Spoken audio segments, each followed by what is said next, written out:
Hey guys, Zomfox here, and today we finally have news of who the New Orleans Breakers head coach is going to be. Just a couple months after Larry Fedora stepped down, we now know that John DeFilippo is going to be the new coach of the New Orleans Breakers. Now, most of this is going to be based, talking about it from the article on Fox Sports. USFL hires John DeFilippo as New Orleans Breakers head coach. The USFL on Thursday announced that NFL veteran offensive coach John DeFilippo has been hired to lead the New Orleans Breakers. He replaces head coach Larry Fedora, who recently stepped away from football to spend more time with his family. The hiring comes 4 months after the Breakers' 31-17 playoff loss to the eventual champion Stallions. DeFilippo, at 44 years old, gets his first shot to coach as a head coach in any professional football league. He's taking the helm of a Breakers team that had 6 All-USFL players and finished with a 6-4 record last year.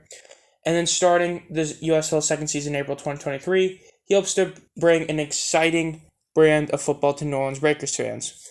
A quote from him is, "I couldn't be more fired up, honored, and humbled to be the Breakers head coach. Our organization from top to bottom will work tirelessly to deliver a USL championship to New Orleans fans.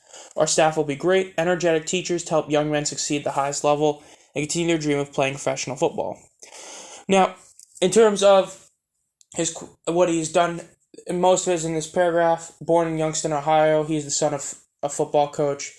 His life has revolved around the game. He was a quarterback at James Madison University in the 90s. Then he interned as during that time. He ended up coaching for basically 20 years, and he coached most notably D1 teams, 8 NFL teams, usually as a quarterback to offensive coordinator type of guy.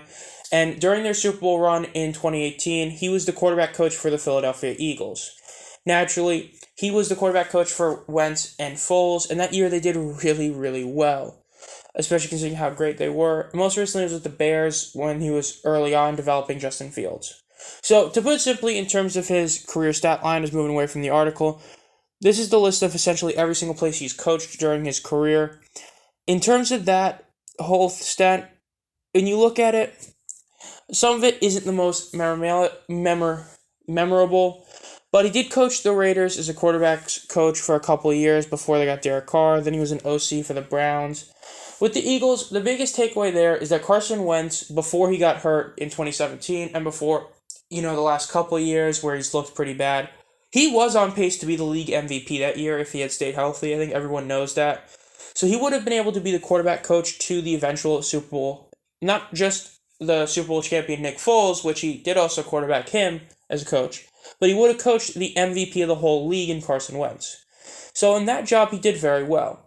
In 2018 for the Minnesota Vikings, that's a year, he was only there for literally 1 year as the OC, and during that year, it's not like they really did awesome that year, as during that year, the team ended up straight up just missing the playoffs after having a shock NFC Championship run the year before, where they eventually lost to the Eagles, back with Case Keenum and stuff like that. But I think that one huge thing to know about that is they did only lose it by literally a game in the playoffs that year. And another thing about that is that that was the first year of the Kirk Cousins experiment, which has, until this year, looked like a pretty big failure. I still believe they should have kept Keenum back then. Then he's the OC for the Jags. They sucked. Then he was the quarterback coach for the Bears. The Bears were pretty bad. And then last year, he was the quarterback coach and passing game coordinator. Now, how much credit do you give him to how well Fields has looked the last couple weeks during this year? I don't know for sure. But the fact is that at a time, he was viewed as a very big potential head coach candidate in the NFL. He is a Super Bowl champion, so he does deserve some props, but overall, kind of a questionable ending to his NFL career at this point. Now, back to the article, some quotes from Brian Woods. "We are thrilled to get an accomplished leader and champion like John DeFilippo to be our New Orleans head coach." And remember, Brian Woods is the president of football operations. "John has a highly respected offensive pedigree, and his passion is contagious. He shares our vision for the USFL to be an exciting, dominant, standalone professional spring football league. I know he'll bring entertaining play to Breakers fans, and he will be a positive impact on his players and coaching staff." Interviewing the pool of candidates for the job was actually Woods. good old Daryl Johnson, who's the vice president of the USFL executive stuff, and then Jason Garrett, then NBC Sports executive John Miller, and here's a big one: Pro Football Hall of Fame general manager Bill Polian. Now that I will say is that's pretty cool to have Bill Polian there.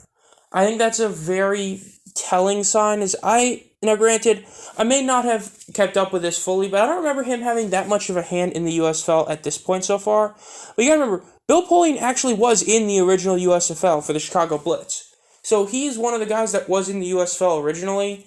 So to hear his name again is definitely a really cool thing to have happen, as I'm still not fully sure if he's really done that much, but now that he has helped in this, it's a pretty good sign. And considering that he was an awesome GM, he's a Hall of Fame GM, considering the fact that he was on that selection committee with Daryl Johnson, who is not a Hall of Famer because of the position he played, but still a very solid player, there's a really good shot that DeFilippo can be a really solid candidate. And then the final quote was, "We were blessed to be able to create a talented selection committee with a unique perspective into multiple arenas of football. Their wisdom and passion for this great game was essential in ultimately choosing DeFilippo as the Breakers head coach. John impressed every member of the committee with his knowledge, organization, teaching skills, and passion for the game," said Daryl Johnson. "The USFL provides players the opportunity to live their dream of playing professional football, and many are still chasing that NFL dream. Like all our USFL coaches, John's passion in developing players, finding their why, and helping them maximize their skill set to become the best player they can be. I'm excited to see the staff he assembles in New Orleans to help the Breakers continue their football journey." From what I understand, at least in the open things, I think as of right now, there's probably going to be keeping the defensive core and stuff like that. But as for this hire, as an overall standpoint, I really do think this is a very solid hire, all things considered. It's the question of, was there anyone better for the job? That we don't know for sure. But the fact is that you can't take what he did for the Eagles for those 2 years, as it's just like the Frank Reich theory, as soon as Frank Reich left, the offense looked worse. As soon as DeFilippo left, Wentz looked worse. So there's that argument out there that DeFilippo was the reason Wentz was solid, especially considering the fact that, granted, it's not like Reich's been given the best quarterback talent, and that's why he got fired, even though it wasn't really his fault, the quarterback talent. He hasn't been able to make any other quarterback look as good as he was able to help make Wentz look. But considering the fact that Wentz, as soon as he got back into the starting role in 2018, looked worse than he did in 2017, and that's when DeFilippo was gone, I think there's a very, very possible theory that DeFilippo was the main reason, or one of the main reasons, Wentz was so solid in 2017. And considering the fact that he only had 1 year with Fields, and he was only at the Vikings and Jags for 1 year each, it might be that he needs a couple of years to actually fully get with his player and fully understand them. As Wentz in his rookie year, while he looked better than Jared Goff, didn't look all that great.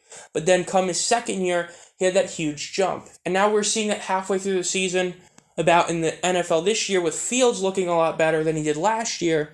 And so maybe some of the things that he teaches aren't best for the first year, but for the second year. And the fact is that it is a really good thing that he was there. I do think that is a great thing. I mean, Slaughter was with the Vikings, and I believe they were intertwined for a little bit there, so he has some experience with Slaughter. But overall, I think this is a solid hire. I don't think this is a home run out of the park hire. I think this is a solid triple. It's a really solid hire to help make the league get some more credibility and hopefully fix the quarterback problem.